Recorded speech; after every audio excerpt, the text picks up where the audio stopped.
Monsieur le Premier ministre,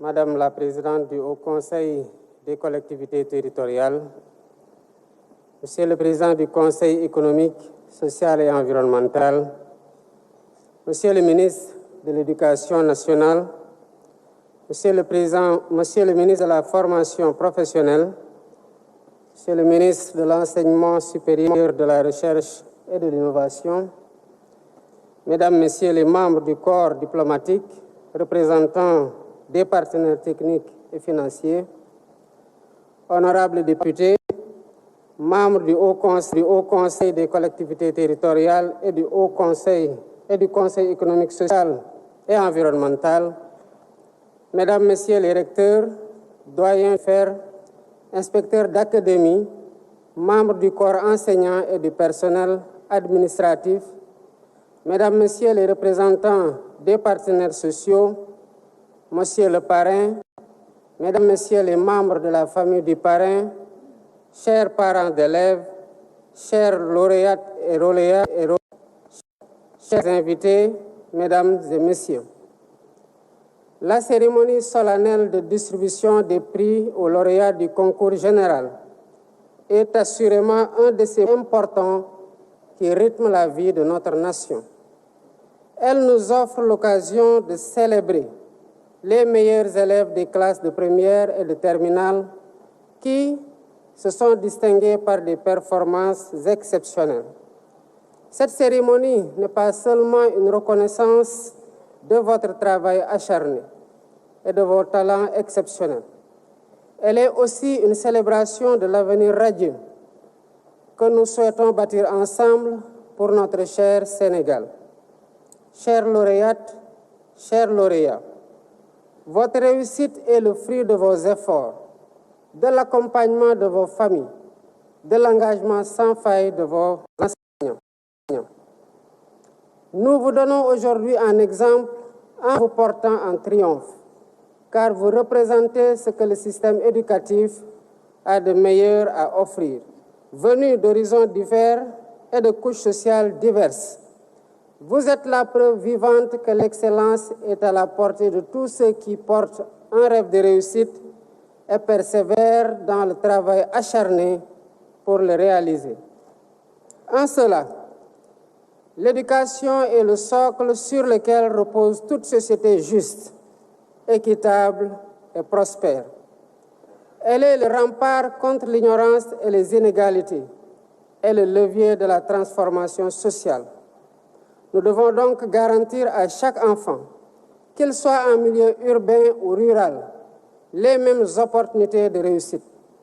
Pour ce faire, nous travaillons au renforcement et à la modernisation des infrastructures scolaires, mais également à la formation des enseignants et à l'amélioration des conditions d'exercice de leur noble métier avec des contenus pédagogiques pertinents et adaptés aux défis du XXIe siècle.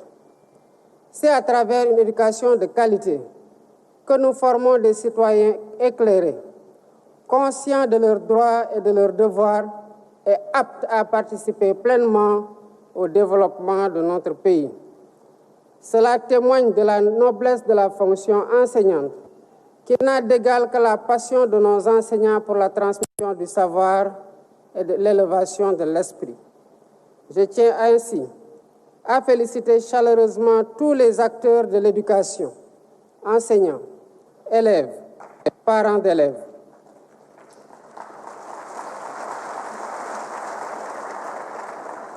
Je remercie particulièrement les partenaires ainsi que le comité d'organisation pour la réussite de cet événement phare de l'agenda républicain. Mesdames et messieurs, cette cérémonie, au-delà de son aspect symbolique et festif, nous invite à une réflexion profonde sur notre système éducatif dans un monde de plus en plus complexe et exigeant. Le thème de cette année, enjeux, défis et perspectives pour une école au service de la souveraineté nationale, est d'une pertinence particulière.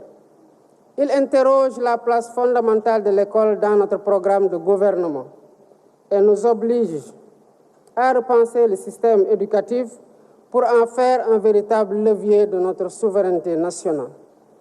Cette option a été brillamment développée par M. Waliba, professeur de lettres modernes au lycée Cheikh Hamidou Kane de Mbao, que je félicite pour la qualité remarquable de son exposé,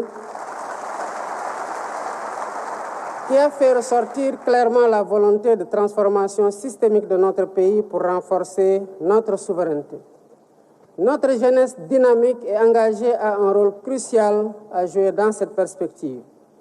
Elle y parviendra grâce à un système éducatif qui intègre les valeurs africaines et surtout les langues nationales. Un système qui aspire à être autonome, inclusif et de qualité en vue de parvenir à la société éducative que nous souhaitons ardemment. Cette société éducative sera le fruit de la transformation systémique du Sénégal qui elle-même passera nécessairement par le renouveau et le repositionnement stratégique de l'école dans les valeurs, ambitions et les ambitions culturelles de notre société. Ce renouveau de l'école se fera entre autres par le développement du numérique à l'école avec l'impératif d'accentuer la digitalisation intégrale du système éducatif. Par ailleurs, un programme de recrutement d'enseignants permettra de combler le déficit actuel et d'éliminer les classes multigrades et double flux, ainsi que les abris provisoires à l'horizon 2030. Poursuivant le même objectif, les conditions pédagogiques et techniques seront améliorées en développant des filières d'apprentissage pratique pour répondre à des besoins spécifiques de main-d'œuvre de qualité. Mesdames et messieurs, notre pays a un besoin urgent de renforcer l'enseignement des sciences et des mathématiques afin d'accroître considérablement le nombre d'élèves dans les filières scientifiques. Cette année, nous avons eu moins de 17% de candidats au baccalauréat dans les séries scientifiques et techniques. Cette régression des candidatures scientifiques au baccalauréat doit impérativement s'arrêter pour éviter d'hypothéquer nos ambitions légitimes de souveraineté alimentaire, pharmaceutique, numérique, technologique et même en matière de sécurité. Le Sénégal a besoin de scientifiques pour faire face aux défis du temps présent et à venir.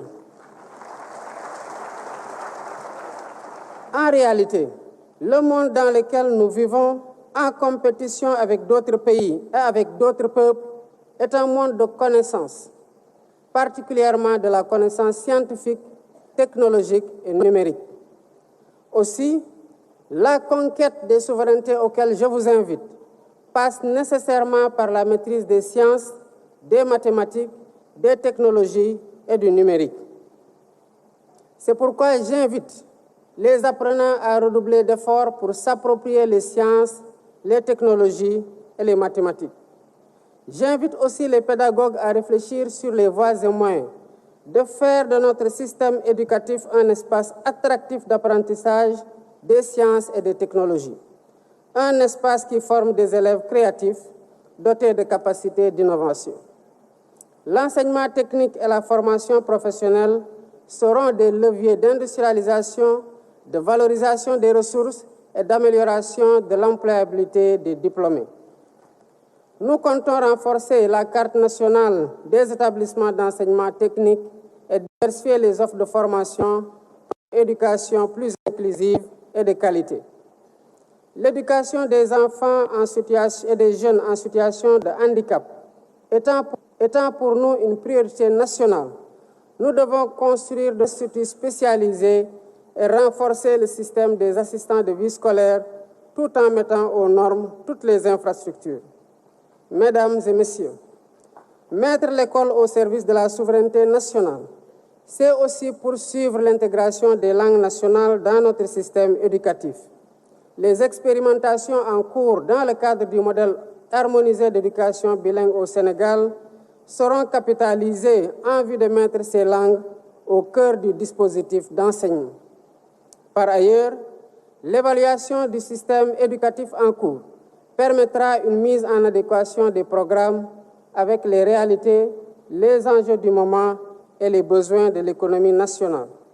C'est dans cette perspective que j'ai instruit de renforcer le rôle et la place de la Faculté des sciences et techniques de l'éducation et de la formation FASTEF et de l'UFR des sciences de l'éducation, la formation et du sport, ainsi que des écoles nationales de formation d'instituteurs en vue de l'amélioration continue de la qualité des enseignements. Mesdames et Messieurs, pour la présente édition, j'ai choisi comme parrain un homme d'exception, un homme de science qui fait la fierté de notre pays en Afrique et dans le monde. Je veux nommer le professeur Mamadou Sangaré.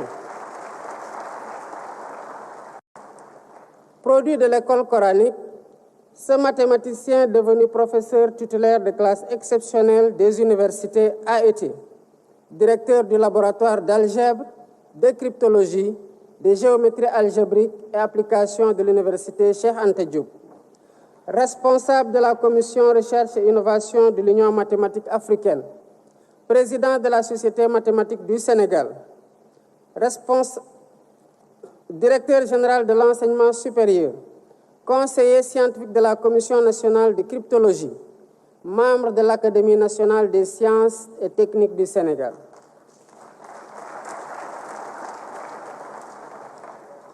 Chères lauréates, chers lauréats, j'ai porté mon choix sur le professeur Mamadou Sangaré afin que son brillant parcours vous éclaire et vous inspire. Vous devrez, comme lui, toujours persévérer dans le culte de l'effort et de l'excellence pour rester parmi les meilleurs. Vous vous êtes bien distingué parmi tous les élèves du Sénégal et je tiens à vous féliciter chaleureusement. Vous faites ma fierté personnelle. Vous faites aussi la fierté de toute la nation. En toutes circonstances, vous devez toujours cultiver l'esprit patriotique. La nation toute entière place beaucoup d'espoir en vous pour continuer à rayonner. Le flambeau est déjà entre vos mains et nous sommes conscients que votre éducation n'a pas de prix. Car seule une éducation de qualité de notre jeunesse nous garantit un Sénégal souverain, un Sénégal juste, un Sénégal prospère dans une Afrique en progrès. Ensemble, continuons d'investir et de nous investir dans l'éducation pour un Sénégal meilleur. Vive le Sénégal, vive l'Afrique.